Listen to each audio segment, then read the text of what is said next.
I need you to knock some sense into me. I'm sure you can. Yeah, I don't know. I enjoy listening to you. I don't always agree with everything. All right. Enough of this persiflage. So, you want my question? I'm certainly not going to get myself in trouble by telling you what to do. That makes great sense. Gosh, that's good. Did I overwhelm you with words and wisdom? I've got 7 kids. I feel like I could call you every day. Wait, you're telling me I'm wrong? Disconnect. Yes, I am, Dr. Ray. You just need to tune in to Dr. Ray, honey. He's got all the answers. Am I right or am I right? Probably. Now, from the studios of Living Bread Radio Network in Canton, Ohio, the hometown of Mother Angelica, here's Dr. Ray. Get ready for a remedial psychological education. Asking the question, Dr. Ray speaks on the radio and there's nobody there to hear it. Will your kids still get better? Will your husband pick up his socks? Will your mother-in-law now think you are the best mother she has ever seen? Stick with me. This is Look Back Friday. Repeats from previous questions. Edited, because some of them... Oh, Andrew gets rid of my badinage at the beginning of the call. And that which I think is the folksy part of the call. But he has all the control over there. We replay parts of the call. And then I re-say stuff that I want to say about the call, adding a few more details, going off in a trajectory that didn't pursue the original call. So we'll get to those. We got, let's see, a wide range here. Inheritance question, a question of grief from 50-some years ago, a question of ADHD, and a question of parents not being allowed to be at the kids' games. Okay, so we'll get to that. You used to be able to have a lot of fun in talking about the inherent differences between men and women. And notice I use the word inherent. I didn't say socially normed differences. Because if you watch anything, the relentless theme is that, one, there's no differences between men and women. And if there are any differences, the men are doofuses. The men are incompetent. The women are the professionals. And they're much, much stronger than the men. Any kind of cop show, you got the women running down the perp. In high heels, by the way. Tackling the guy. He's 230 pounds, but this 5'6", 135-pound woman just flips him over on his back, and within 4 seconds, she's got him in handcuffs. And then the guy, he gets her 8 seconds later. Okay. Well, not to be bullied by that kind of twisted cliche. If Laura, Suzanne, Deborah, and Rose go out for lunch, they will call each other Laura, Suzanne, Deborah, and Rose. So women do. Call you by your names. If Mike, Charlie, Bob, and John go out for lunch, they will refer to each other as Fat Boy, Godzilla, Peanut Head, and Shorty. It's true. How many women do you know who have nicknames for their friends? Guys, you don't retain your name. It's rare that you retain your name. You know, I played softball for many, many years, and back when we were all just one big team that stayed together for years, nobody had their original name. Eric was Ebo. I was Hobbs. My brother Mike was Mo-Man, or Stu. Michael J. was J-Man. Tommy Grubb was Grubber. Terry was Gib. Nobody had the same names. And it only took a year, if that.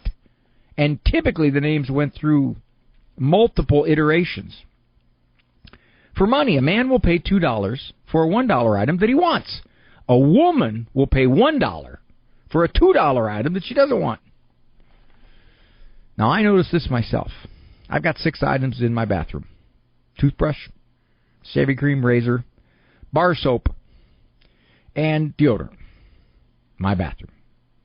Well, my wife and I share the same bathroom. Number of items in her bathroom is 337. And I cannot identify what most of those items do. Let's see. Got any more here? Yeah, I got some more. A woman will dress up. She'll go to the nines to go shopping, water the plants, take the trash down the end of the driveway, answer the phone, get the mail, and read a book. I will dress up for weddings and funerals. A woman knows all about her children. She knows about dentist appointments, romances, best friends, favorite foods, secret fears, hopes, dreams, and the man is vaguely aware that there's some short people living in the house. You tell me your name because I can find out. As he used to be able to have that kind of fun with humor until everybody got so prickly and offensive. And only when we push back against that kind of hypersensitivity, only when we mock it, will it lose its controlling power. Now that said, let me move into the monologue here. Typically, if you have a number of children, let's say anything 3 and over, it's not unusual. See, I've just been redundant. I say typically, and it's not unusual. See, that's my way of using crutch words. It's rather than saying, you know, like, I repeat synonyms. One of the kids will take up more parenting effort and time, particularly maybe as they get older. Maybe 19, 20, 22, 24. This is a kid who's not living life well, kid who's left the faith, the kid who has become hostile and difficult. And obviously, the parent gets distressed about all this situation, puts major effort into trying to make it work, make it better. There's a downside to that. And I've seen this happen with parents that I've dealt with. They will typically come into the office asking for guidance to deal with a difficult teenager or young adult. Or in some cases, even an 8-year-old. And they will describe how they have struggled in so many ways, trying to find therapists, some cases, multiple group homes, interventions, all kinds of extraneous approaches to their family to get this kid stabilized. Understandably so. I want to do this. Here's the downside. Because of the distress that one child can bring to a family, to the parents in particular, the mom and dad are less connected, if you will. That's not the best word, but I'm going to use it for now, to the other kids. They're not seeing necessarily the kind of mom that they would if she were operating at full emotional strength. She's exhausted. She's emotionally down. She is yanked in different directions by her frustration with this difficult kid. So as a result, she is not functioning at 100% for these other kids. And even if it is something that her mood is much bluer now than it would have otherwise been, the other kids are kind of getting ripped off. Now, they may not say anything, but I bring this issue up oftentimes in counseling. I'll say, so how much do you think this is taking away from the other kids? And the defense is, well, understandably, but this kid is distressing. This kid is frustrating. This kid is flailing away at life. What's a parent to do but to be upset? Yes and no. It's one thing to do what you can to help the child. But it's another to allow the constant stress, effort, frustration, mood pulling downward behavior of the kid to affect the other kids. Now, they can be resilient, but at the same time, there's less of mom or dad to go around. We had that with my daughter. She was her birth mom was a crack prostitute, and so Mary was extremely difficult in a lot of ways, and her poor brain wasn't working well. And we had multiple group homes, multiple interventions. Now, Mary was one of the younger children, so there was only one or two kids younger than Mary at the time. But if Mary would have been one of the older kids, we would have had several of the younger kids more or less getting, I think, emotionally shortchanged. Because why? Mom and Dad. Mom and Dad would have been going all over the place trying to fix it. Mom and Dad would have been looking for therapeutic foster homes. Mom and Dad would have been working through the juvenile court system. Mom and Dad would have set up group home placements. Mom and Dad would have gone to counseling with Mary. Mom and Dad would have taken her to psychiatrists. All of that. At one level, if it can be kept at just effort, that's one thing. But if all of that is translated into mom and dad not being as present to the other kids as they would otherwise have been, were they not dealing with this most difficult child growing up, then that's a place where we have to work on that and say this is not going to trickle into our other parts of our family life. I see that a lot. And it is something that's so important. And I think it's a great motivator to not allow one particular child to so color the family structure, to so tone down the enjoyment of family life, that the other kids are sort of put in a position to accept that this child takes 74% of mom and dad's time and effort and emotions, and 26% is left for the other three kids. That's definitely something you got to be sensitive to. All right. When we come back, I'll dive into, speaking of sensitive, one of the more sensitive of our questions. I'm Dr. Ray. Underwritten in part by the following nonprofit. Are you paying high prices with a traditional health insurance company that pays for things that violate your conscience? There's an alternative available. Solidarity HealthShare is a community of faithful individuals and families that never share into immoral medical services, all while saving you money with prices starting as low as $85 per month for singles and $512 for families. Never fund another abortion with your healthcare dollars. Call 844-313-4999 to learn more. This program brought to you in part by Ave Maria, Florida, a big kind of small town where golf carts take you everywhere and there's always something fun around the corner. Discover championship golf, resort-style amenities, and a town center full of shopping and dining. With Ave Maria University and Ave Maria Catholic Church at its heart, it's a community full of connection and charm. More than 25 model homes are available for viewing. More information can be found at AveMaria.com. That's AveMaria.com. Light of the East, weekends on Ave Maria Radio. I am Father Thomas Loya. This week on Ave Maria, so ancient yet so new, how late have I found thee. The words of St. Augustine to our Lord might also be the words of those who have found a place with the Eastern Catholic Churches.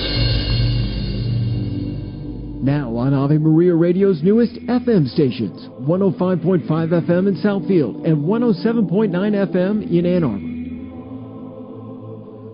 Do you own popular index mutual funds or ETFs? If so, you're automatically own shares of companies that conflict with your moral beliefs.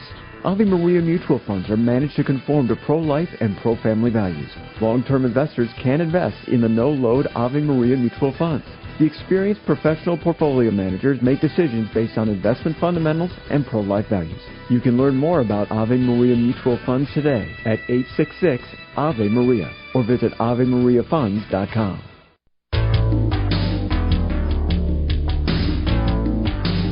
Dr. Ray Guarendi, the doctor is in the variant Look Back Friday.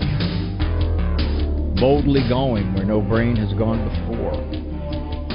Close of you are too young to remember, that was the signature line of the original Star Trek series in 1967. Kirk at that time was 32. I think he's 90 now. When you start seeing all the people that you knew as young actors and actresses either passing away or doing commercials for aging equipment. Teresa from Ohio has a brother being resistant to, well, the proper separating out of Mom's property. This property has been for sale for almost 13 years. My mom passed away, and she was kind enough to save a little nest egg, so we've been able to pay the taxes on it. And I kept saying, you know, this is going to be fine and dandy until we have to start digging into our purses and wallets for the tax money on our own dime. And in the last 13 years, I've since lost a brother and a sister. There were 10 of us, and there are 7 now remaining because one of us died as a child. But anyway, the long and the short of it is that now that we're having to pay the taxes, the one sibling has gone crazy, and he is just being kind of like a bully and taking things to a personal level to my sister and I, who have been saying, you know, let's just reduce the price and get it and sell it and move forward and retain the continuity of the family relationship that was always so beautiful growing up. And now that we're on Lent, about a month ago, I said, let's all pray the rosary separately but together, right? And just last week, he blasted me on, you know, group text saying, oh, your idea for all these rosaries, you're such a holy Joe. And I said, well, I didn't respond. I let it be. You're a holy Joanne. Holy Joanne. Oh, yes, yeah. That too. There you go. So anyway, the long and the short of it is tomorrow begins Lent, and I don't want this black cloud over us. And I know if I say something, then of course I'm going to be the holy Joanne again. I just don't know how to pursue it. Well, he doesn't want to pray a rosary, does he? No. Okay. And he probably doesn't really relate to you being as faith-filled as you are also. And I don't know if it's even about the faith. I mean, he just found out that he's going to be a grandfather for the 8th time. And instead of being overjoyed and happy, he's angry. Wait, stop right there. I said something about he has misgivings, at the least, about you being faith-filled. And you said no. And then you said, oh, yeah, but he's mad that he's got 8 grandkids. Now, someone who appreciates God's gifts would be ecstatic about having 8 grandkids.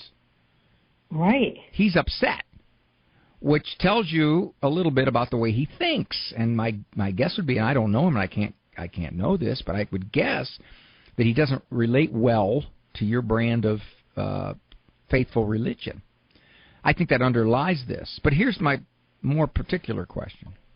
So you got about, he went after you and your sister, and you got him. So you got about 4 siblings. Are they saying nothing? I mean, they could outvote him, couldn't they? Well, they say nothing because they think that this property that we're trying to get rid of is worth millions of dollars. And we've seen that it hasn't sold in 13 years, and before that my parents were trying to sell it as well, and it didn't get sell. So they're overpricing this thing. They're saying, okay, we should get $1.7 million, and until we get $1.7 million. Have you had anybody do a assessment of its value? Yes, and that's been done, and they say at this point it's priced right in the market. It's just in a bad part of town, so Does it take no all one's of going to you? invest money. Who controls that property? I feel like a lawyer. It's in an estate. I mean, it's in a probate court, so it has to sit with all of us. So all of you have to agree to sell it? Yes. And he won't? Well, he agrees to selling it, and we've had offers, but they weren't enough for everybody else. My sister and I were banging the drum saying, sell it. And the rest of them were like, no, it's worth way more than that. You're done. And Yeah. You're done. So if you want to keep peace in the family, like you say, don't fight them. You basically reconcile by saying, well, until we all agree, I guess the property just sits there. And hopefully in another year, 2 or 3, maybe, they'll say, okay, come on, we have a chance to get $300,000 apiece, and we're just sitting here thinking, oh boy, we're on a gold mine, and other people don't realize it. But if you want to keep peace, then you won't be able to keep pushing this. Obviously, I couldn't ask this, and it's more a practical question. What are the taxes per year? They've been trying to sell it for 13 years. They've been using money that Mom left them, so it creates the illusion that nothing's coming out of our pocket. But in fact, it is coming out of your pocket because that money would have otherwise been split among you. So I don't know how many acres the parcel is. I have an acre, and I pay, $375 a half on it. So, so about $700 a year, $750 a year. I don't know how many acres it is, but let's say they're paying $2,000 a year on taxes. That's $26,000 over 13 years. I don't know if that's a pittance compared to what they would get for selling the land. But obviously, after 13 years, nobody wants it. So, she's stuck, as I said in the call. Because the way they set it up, they all have to agree. See, one veto vote is it. Now, she could say, I'm pulling out. I'm getting rid of my interest in that land, and I'm not paying any more taxes. That's it. She could say that. She could do that. If she says, no, I mean, that's taking a chance on a huge amount of money at some point, then she'll say, well, I'm going to have just to pay the taxes, betting on the outcome. Drawing to the inside straight, as they would call it at poker. Low odds, but if you do draw to the inside straight, you probably got the winning hand. That's what's facing her. If she pushes it, and she said this interestingly during the call, she said, we were all so close. This is unfortunate, because the exigencies of life I have seen after the last parent, the patriarch or the matriarch, passes away, some of the demands of life and some of the unique personalities of each of the grown adult children start to come to the fore. And the mitigating personality factors of Mom still being alive kept things relatively even keel until Mom's not there anymore, and now self-interest looms a little larger for some of the siblings, and the cracks form. I've seen this so many times. People who are not talking to relatives for years because of inheritance issues. Gosh. Her alternatives are few. And if she wants to keep, quote-unquote, the peace, what she'll have to do is just say, all right, I'm not going to push this. We're not going to get anywhere with it. Because you have no leverage. You're not going to get anywhere. Until they decide these taxes are getting burdensome, and we're going to have to do something about this, and then you count on the momentum of the other siblings to hand to the brother. We're all of one mind here except you. And he may feel the pressure then. But short of that, she's going to either have to pay the taxes or pull out.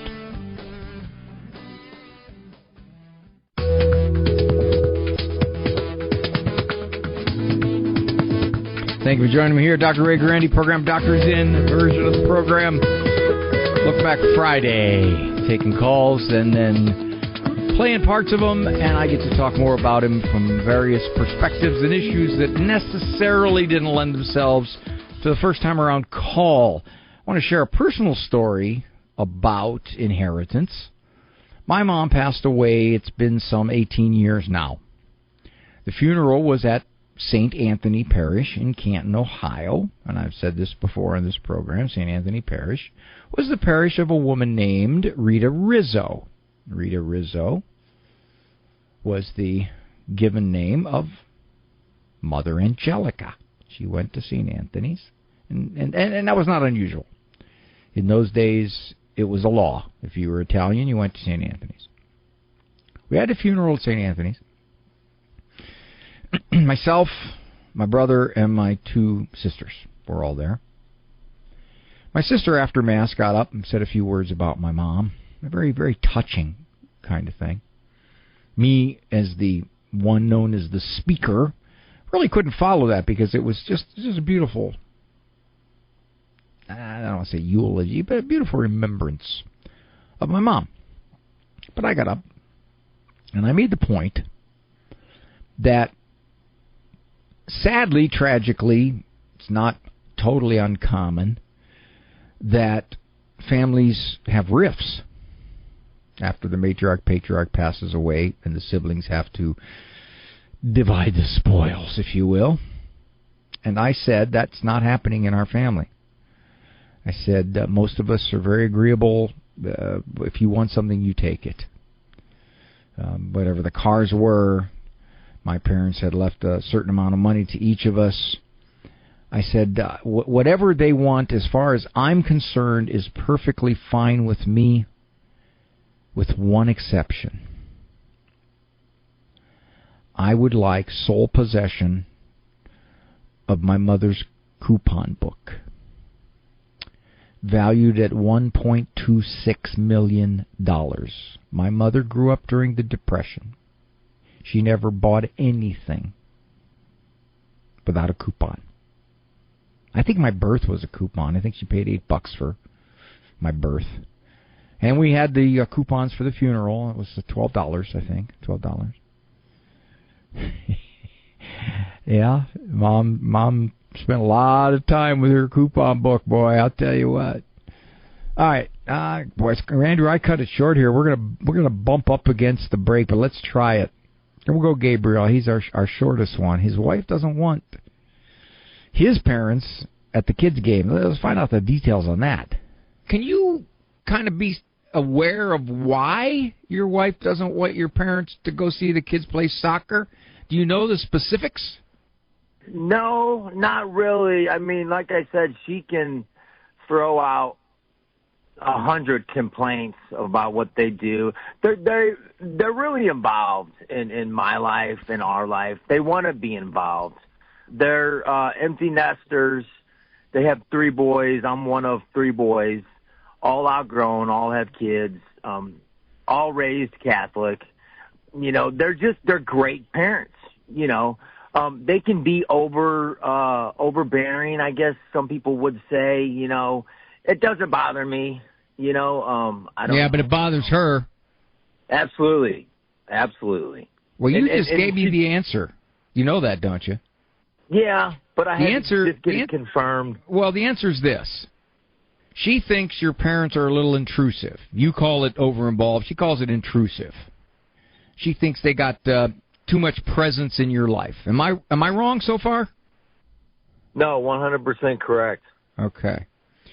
So because of that, this is probably building, and her attitude is, I'd like to at least tone down how much they are in our lives. And one of the places is, I think I'd just like to go watch the kids play soccer, you and I, and don't have them there with your dad making comments about their skills or whatever it is. It just, yeah.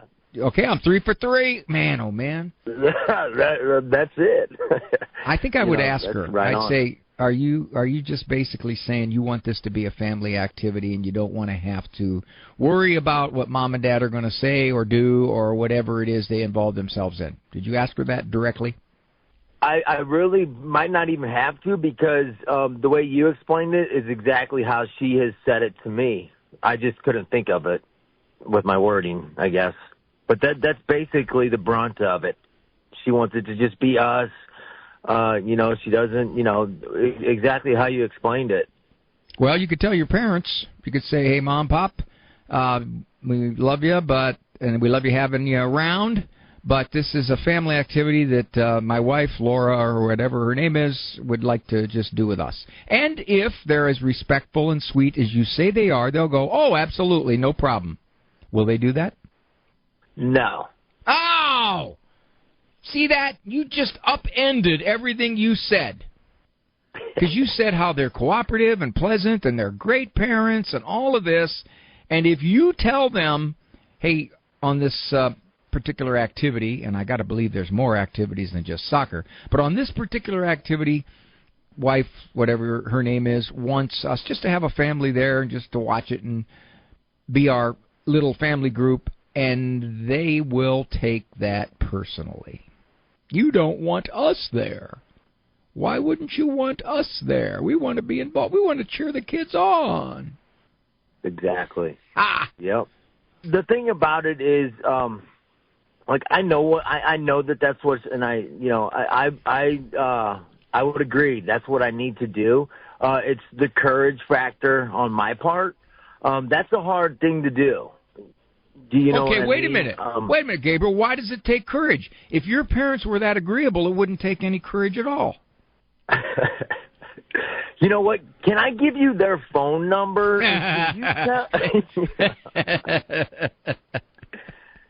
Yeah. See, what I think you're pointing to is not the soccer. It's a whole theme of your wife thinking they're a little too involved and she feels they're intrusive. And you called it over-involved, very, very delicately put there, Gabriel. And I think if you asked your wife, do you think they're somewhat over-involved? She'd say, no. I think they're intrusive. I think they interfere, or whatever she would say. I got a feeling that if I talked to the wife, she'd probably lay out a pretty long litany of what she sees as their interference in the family life. Now, other than that, she could just be difficult, and oh boy, do I deal with this in therapy all the time, where one of the spouses, usually the wife, says, I don't want your parents around as much as you do, or I don't want them around as much as they are. So you sort out, in fact, is this kind of legitimate in that these people are difficult, or is it the insecurity that's flowing from the spouse? I don't know. I can't know that. But my guess is, the way Gabriel described his parents, that he had to be courageous to tell them something as simple as, hey, we're just going to go to the soccer games ourselves, and they wouldn't take it well. I'm going to comment more on this on the other side. I will recap the call. This is Dr. Ray.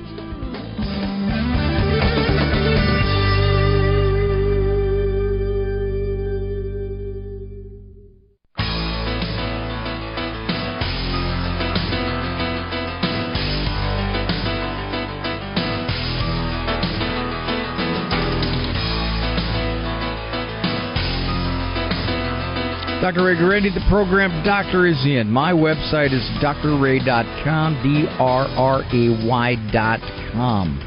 I believe there are 18 books there. The most recent book is How to Get Along with Almost Everybody. The books are discounted, and they are signed. Well, not by me, by one of my kids, but you don't know that. No, I signed them. Anything else? Yeah, I got an Instagram account, a Facebook account, and I had to be dragged kicking and screaming to those, but my wife and my son, who's very skilled at that stuff, they decided, look, if you can offer things that will go beyond your audience. In other words, on the Instagram account, typically we reach 80-90% of non-followers. These are like brand new people. So, to the degree that one or two of them takes a closer look at our faith or living well, that's worth it. Now, that said, I want to look back on this look back. Previous call, in case you weren't with me. It's from Gabriel. His wife does not want his parents to attend the kids' soccer games. Now, one might be tempted to say, why the soccer games? What is it about that particular activity? It's not that particular activity. And Gabriel confirmed it. He called his parents a bit overbearing, and he agreed that that would not be the word his wife would use. She'd use something a lot stronger. He calls it they are... No, I'm sorry, he used the word over-involved. That was it, a little milder even. I see this so much, especially in marriage counseling, where there is disagreement on how much one spouse's parents have an active role in the lives of the kids. Boy, oh boy, it happens a lot. And sometimes it can put a major strain on the marriage. Now, I don't know, Gabriel didn't allude to this, I don't know if that's putting a major strain on his marriage. However, what is clear is that she thinks they're too involved somehow, some way. Now, whether she's difficult about that or whether they're difficult, who knows? Can't know, not therapy. The reality is, though, she is saying, I just want to have the games, us, watching the kids.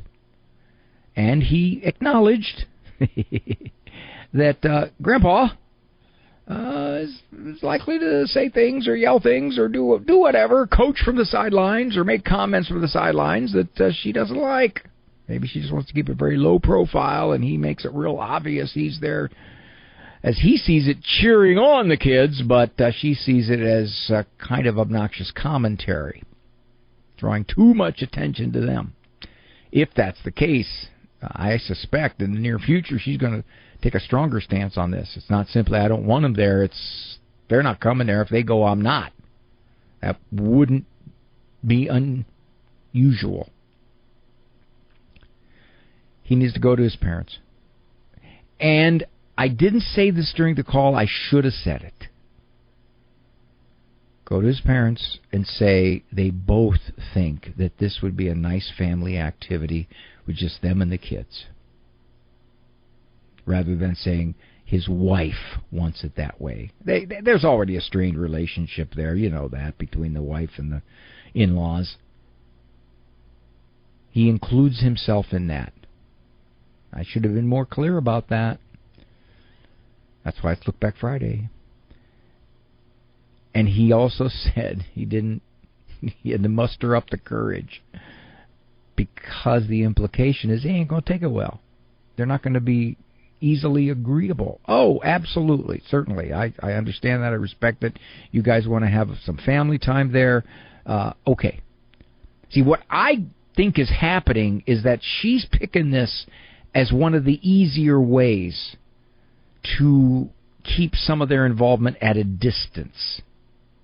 Now, I know there are those of you grandparents listening thinking, this is really unfair to grandparents. We just want to be involved in the grandkids' lives, and we're just so often we're just excluded. That could be, I don't know. What I do know is she's saying, I don't want this. Now, obviously, he's trying to change her mind. People would say, well, then she needs to be told she needs to be more tolerant. Well, yeah, that's nice. But my gut and reason is telling me Gabriel's already tried to massage this situation, and she's standing her ground and digging her heels in. They don't have too many options left. The easiest one is to tell the parents we're going to do it this way and hope that they don't react badly. But he kind of implied they would, which implies also that they may not be so easygoing about their involvement in the lives of the family. Dr. Ray. Location, location, location. These are the three most important factors in real estate. The same might be said for colleges. Trudging through snow to get to an 8 a.m. statistics class is a much different experience than breezing by a palm tree to the raucous applause of a laughing gull. With the average temperature of 84 degrees and wetland nature as your backdrop, it's no wonder students tend to stay once they visit our campus. Ave Maria University, your future location, location, location. Visit avemaria.edu. We all know that something is eternal. And it ain't houses, and it ain't names, and it ain't earth, and it ain't even the stars. Everybody knows in their bones that something is eternal, and that something has to do with human beings. Those are the famous words from the stage manager of Thornton Wilder's 3-act play, Our Town. And in that play, each character strives to find the eternal in what they do or might do, in giving famous speeches and traveling to exotic places and connecting themselves to the glories of a great nation. But as Emily, the main character, too late discovers, the eternal is not in what we do, but in what we are. That painful discovery is in her final futile words to her mother. Just for a moment now we're all together. Just for a moment we're happy. Let's look at one another. Herein is the fundamental message of the pro-life movement. The eternal is in each of us. Let's look at one another. GuadalupeWorkers.org. Do you own popular index mutual funds or ETFs? If so, you're automatically own shares of companies that conflict with your moral beliefs. Ave Maria mutual funds are managed to conform to pro-life and pro-family values. Long-term investors can invest in the no-load Ave Maria mutual funds. The experienced professional portfolio managers make decisions based on investment fundamentals and pro-life values. You can learn more about Ave Maria mutual funds today at 866-AVE-MARIA or visit AveMariaFunds.com.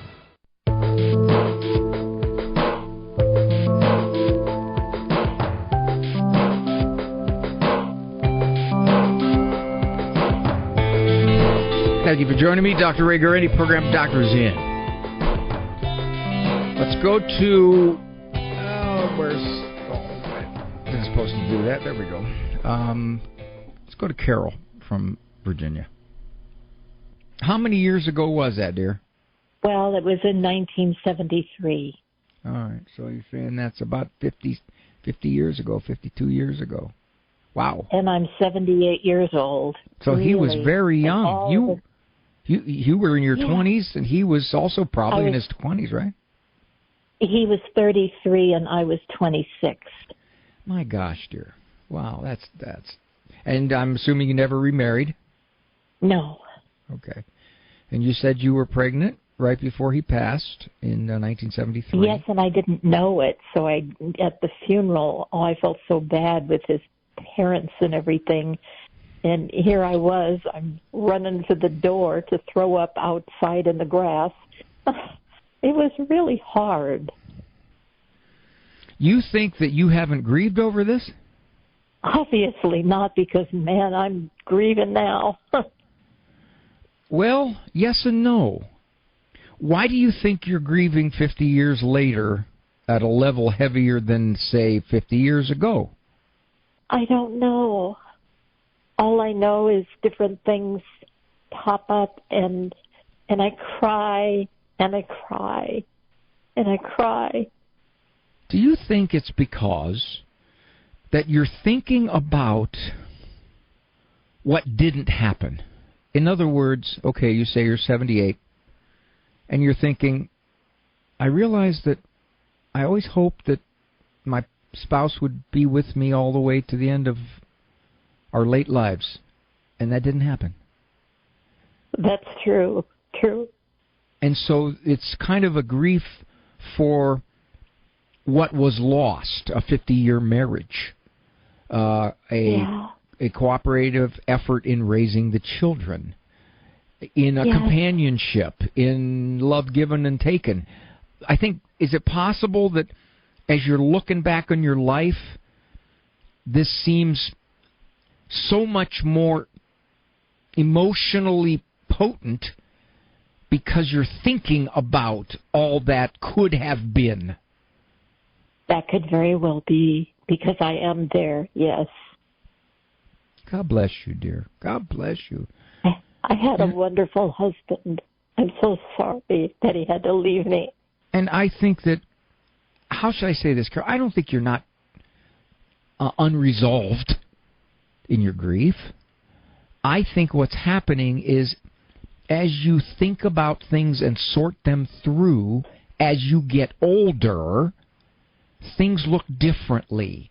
When you were 26 or 28, you had to immerse yourself in life. You had to. You had a kid you raised till 20. You had to do that. You had to figure out how to do this, whether you worked, whether you didn't work.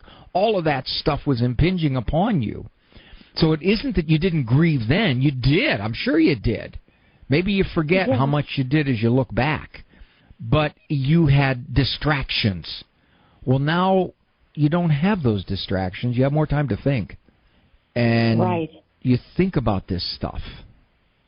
I could certainly understand that.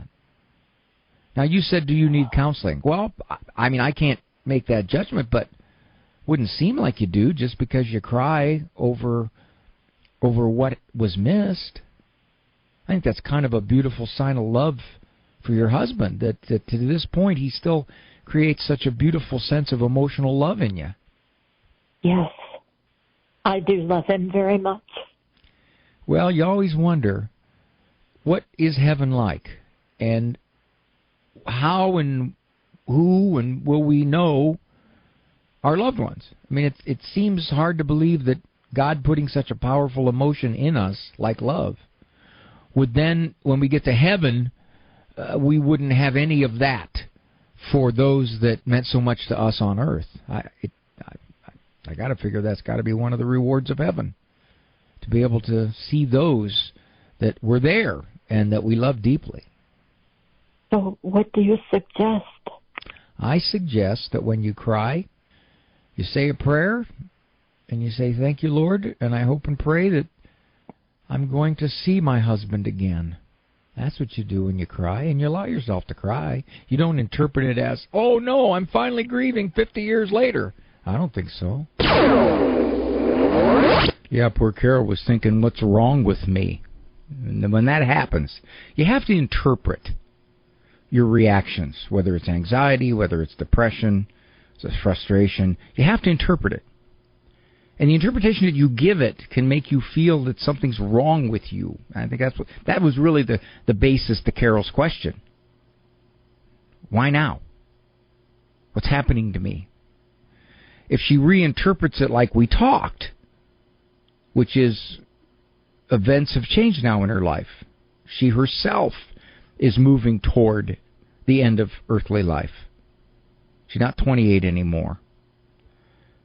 So because of this, her perspective has shifted. My little brother died when I was 14. I was a freshman in high school. I watched my parents grieve, but I wasn't hit like my parents were. I was an adolescent, young teenager, in school, activities, interested in girls, all kinds of distractions. My little brother was 5 months old. So my parents, by and large, were the main caretakers of Anthony. I was there, and I enjoyed my little brother to the degree a 14-year-old brother would, but I didn't grieve at the level they did. My grief changed, though. About, 14, 34. About 20 years later, I experienced a resurgence of that grief. Why? Was it because I had unresolved grief over Anthony? No. It was because I adopted my own son, Andrew. And then, front and center, I experienced what parents experience when you're responsible for another little life and you're vulnerable if something would happen to that life. And so then I started to hurt more for losing Anthony. It wasn't because a percolating unresolved grief sat there. It was because events changed in my life. And I think for Carol, events have changed in her life in the degree that she's looking back over her life. And she's got a lot of what if. What could have been, what could have been. I wouldn't rule out that she's thinking of how many more children would I have had. She obviously had one. Would she have had 3, 4, 5, 6? That's a huge hole. If this is a woman who wanted to be a mother, and finally it's starting to rest upon her what wasn't. I think that's the best explanation for this resurgent crying and grief. As long as she accepts the crying and recognizes, hey, it's understandable. I got it. Okay. Again, as long as it doesn't interfere with her life. She didn't make it sound like it did. Made it sound like she had bouts of tears. As opposed to, I can't get out of bed, as opposed to, I'm not eating, as opposed to, life is blue. She didn't share any of that. Thank you so much for joining me here on The Doctor Is In. Thank you, Ed Kruchek, for all you do over there in Ann Arbor. Thank you, EWTN, for letting me be on the network. I'm Dr. Ray. Walk with God all the way to the end. For information on Dr. Ray's presentations, books, and CDs, visit drray.com and follow him on Facebook and Instagram. The Doctor Is In is a co-production of Ave Maria Radio and EWTN Radio and carried across the EWTN Global Catholic Radio Network.